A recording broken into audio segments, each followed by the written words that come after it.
medications I wanted to talk about are aldosterone antagonists. Now, aldosterone antagonists, such as spironolactone or eplerenone, are medications that we take that interfere with harmful hormones that can cause worsening heart damage. Now, this is especially relevant in patients with congestive heart failure whose hearts we're trying to naturally repair. The way that aldosterone antagonists work is they block harmful hormones. They're mild diuretics, so they do cause you to pee a little bit more to remove some of that excess fluid. And then they also raise the potassium naturally.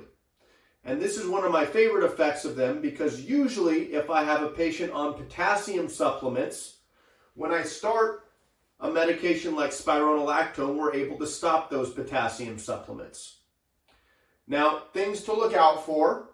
They can raise the potassium, which, like I mentioned, I usually like, but obviously if the potassium goes too high, that's something we have to monitor.